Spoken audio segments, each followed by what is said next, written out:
My name is Lily Hale. I'm 32. And on my wedding day, 3 empty chairs said more than my parents ever did. No call, no text, just absence dressed like tradition. While I said I do, they said nothing. And somehow that silence echoed louder than the vows. Guests smiled, cameras flashed, but pity is easy to spot, even under champagne light. I told myself I was fine. I wasn't. 2 years later, when my Porsche hit Instagram, my mom finally remembered my number. We need to talk. Family meeting tomorrow. I said yes, but this time I wasn't coming as their daughter. Sometimes the loudest apology is the one that never arrives. Where are you listening from? I want to know who's hearing this right now. In our house, family meant Logan, my brother, the headline child. Every trophy, every framed smile on the mantle had his name printed first. Dad called him the future of the Hale name, like we were royalty in suburban Oregon. Mom followed with her camera, documenting his greatness, as if love needed proof. I used to sit on the floor, sketching in the corner, pencil smudges on my hands, watching them rearrange the shelves to fit his newest award. My art certificate ended up shoved in a drawer under coupons. When I asked if they'd come to my school show, Mom didn't look up from the stove. We'll see, honey. Logan's got regionals. We always had regionals. Even when I got a full scholarship to Stanford, Dad smiled and said, "That's great. Maybe Logan can transfer there too." It became a family reflex. Every praise came with an echo of his name. So I learned the language of background noise, how to make silence sound mature, how to nod through neglect, how to stop asking for applause that never came. Years later, when Ethan, my husband now, noticed, he said, "You talk about them like they're ghosts." Maybe they always were. Still, when I called to invite them to the wedding, I wanted to believe ghosts could RSVP. But when Mom said, "We'll try, sweetie," and Dad's voice in the background said, "Tell her we're busy," I understood. They weren't missing my wedding, they were confirming the pattern. In my family, love was always logged under his name. Portland in the fall felt like quiet determination. Gray skies, steady rain, the city hustling through fog. 2 years after the wedding, I built without their applause. Crescent Studio, my agency, my second heartbeat and shelter. The day the acquisition closed, the screen flashed. Sold. $21 million. Champagne spilled. My team cheered in a messy halo. Jen raised her glass to the woman who built from nothing.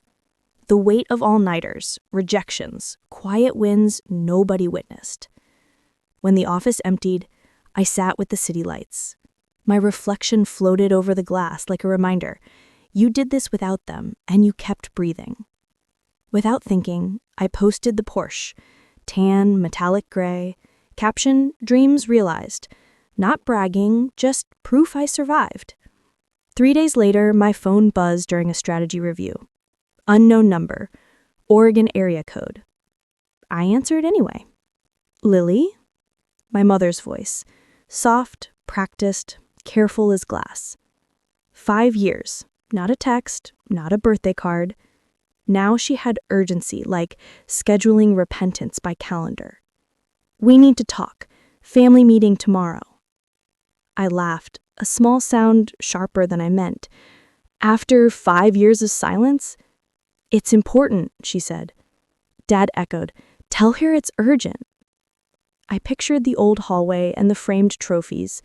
I pictured their faces doing math with my success. "What's this about?" I asked. Her pause said everything. "We'll explain tomorrow," like a tidy calendar invite. When the call ended, I felt neither anger nor nostalgia, just clarity, settling like evening fog over water. They hadn't changed. They'd simply noticed the car. Ethan looked up from his laptop across our table. "Everything okay?" he asked. "My mom wants a meeting." "Are you going to go?" he finally asked. "Yeah, I think it's time." That night, the house hummed with practiced quiet. I drafted an email to my attorney for mourning. Please review trust documentation. I typed without shaking. If they're calling a meeting, I'm not coming empty-handed. I slept lightly, like the walls were listening again. Morning coffee steamed while Portland pressed gray against glass. "You don't have to go," he said, passing the mug. "I do," I said, "but not as their daughter. I'll go as the woman who learned to keep ledgers." On the drive, October light filtered through familiar trees. Each mile peeled back a layer I'd grown over. Their house appeared smaller, like time-corrected perspective. White shutters, brick porch, hydrangeas trimmed to perfection. They didn't call when I struggled. They called when success did. The drive to my childhood home took 40 minutes. October light filtered through the trees, soft but cold. Every mile felt like peeling back a layer of scar tissue. When the house appeared, it looked smaller than memory, like time had finally adjusted the scale. Mom opened the door before I could knock. Her eyes flicked straight to the Porsche in the driveway. "You've done well for yourself," she said. "No hello." "Yes," I answered. Nothing more. Inside smelled like lemon polish and old control. The dining table was already set, papers stacked beside Dad's mug. He sat at the head of the table like it was a board meeting. Logan and his wife were already there, masks of concern in place. "Lily," Dad said, "we appreciate you coming." I didn't realize I had a choice. He cleared his throat. "Your brothers had financial setbacks. Tuition, mortgage, things are behind. We hoped you could help, just until it all turns around." Logan leaned forward, salesman's smile ready. "Family helps family." Dad slid a folder across the table. "Here's the loan paperwork. We filled most of it for convenience." My name stared back from the signature line. Something inside me went still. "Convenient," I said quietly. "You must have been planning this meeting for a while." Mom's voice softened to her favorite weapon. "Sweetheart, don't be dramatic. We're asking, not demanding." "Really?" "Because it feels like a setup." Logan scoffed. "You always think you're being attacked. You made your money, now act like family and share." Dad placed a steadying hand on his shoulder. "Lily, we invested in your education. This is your chance to give back." I almost laughed. "You mean the education I paid for with scholarships because you wouldn't co-sign my loans?" Silence. Mom tried again, voice trembling on cue. "Think about your nieces, sweetheart. They shouldn't suffer for this." Her words hit the air like a trap. I stood, walked to the window. The same swing set outside, paint chipped, rope frayed, unchanged like them. "Where were you at my wedding?" I asked. Logan blinked. "What?" "2 years ago. Where were you?" Mom's lips tightened. "We were busy. Logan had an event." Dad added without shame, "It wasn't convenient." The room froze. Even the clock stopped ticking. I turned, calm now. "And now you're here because you saw the Porsche online. Because suddenly I'm worth your time." No one spoke. I closed the folder and set it back in front of Dad. "You'll get your answer tomorrow." As I walked out, Mom called after me, "Don't make this harder than it needs to be." I didn't turn. It's already as hard as it's going to get. They wanted a loan. I brought a ledger. The next afternoon, sunlight cut across the dining room table, like a spotlight waiting for its scene. I parked the Porsche out front, let the engine purr a second longer than necessary. This time, my pulse didn't race. I wasn't nervous. I was done being the quiet one. Mom opened the door, beige sweater, practiced smile. "You came," she said. "Of course," I replied. "You said it was important." Dad sat at the head again, papers spread neatly, glasses low. Logan lounged beside him, tie loosened, the image of a man wronged by the world. "The situation hasn't improved," Dad began. "We'd like to finalize the loan today." I placed my briefcase on the table, but didn't sit. "Before we do that," I said evenly, "there's something you should see." Logan smirked. "Let me guess. More photos of your car?" Not quite. From the case, I pulled a thick envelope and laid it on the table. The bold header read, "The Rivera Media Scholarship Foundation." "What's this?" Mom asked, brow creasing. "A surprise," I said softly. "Since we're discussing family investments, I wanted to share mine." Dad scanned the document, confusion rising to disbelief. $16 million? "Every cent," I said. "Legally protected, dedicated to funding education for young women in media arts." Logan laughed, the sound brittle. "You gave $16 million to strangers?" "Not strangers," I said. "Girls like me who were invisible in their own homes." Mom's hand trembled. "Lily, that's unwise. You could have helped your family." I clicked my phone. Red light blinking. For transparency, I'm recording this conversation, so we're all clear about who asked for what. Dad stiffened. "That's unnecessary." "It's essential," I said. "You've made your expectations clear.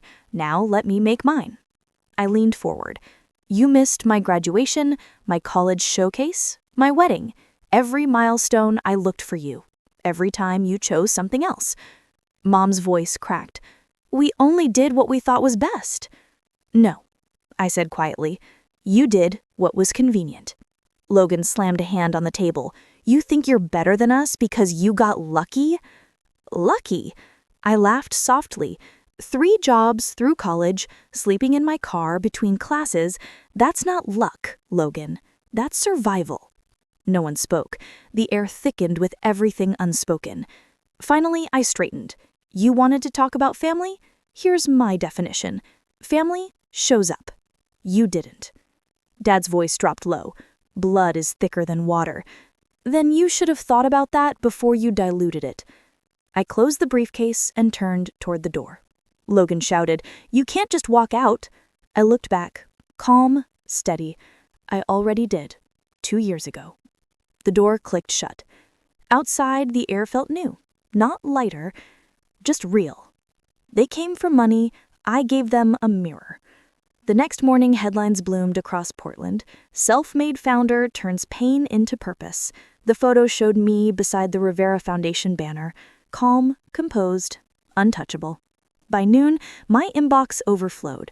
Congratulations, interviews, curiosity. Buried between them was a single email from Mom. "You've humiliated this family." I didn't reply. That afternoon, security called from the lobby. "Your family's here. They're demanding to see you." Through the glass walls, I saw them. Mom waving, Dad fuming, Logan red-faced. My team froze. "Have security escort them out," I said evenly. "No shouting, no drama, just boundaries with posture." Mom's voice echoed faintly through the hall. "She's abandoning her family." I turned away. "No, I'm saving myself." That night, Ethan poured 2 glasses of wine on the balcony. The city glowed below us, steady, alive. "So, that's it?" he asked. "That's it. They showed who they are. I just made sure everyone saw it too." He smiled. "Revenge, your style." "Not revenge. Redefinition." A week later, I stood inside the Foundation's new studio. Sunlight spilled over rows of cameras and laptops. Laughter echoed. Girls working on their first films. One of them looked up. "Miss Hale, can you check this frame?" I leaned beside her. "Perfect. You're seeing the world as it should be." Outside, rain shimmered against the glass. No missing faces, no empty chairs, just peace finally earned. Some families are built, not born. If you've ever had to walk away to find peace, you're not alone. Tell me in the comments where you're listening from.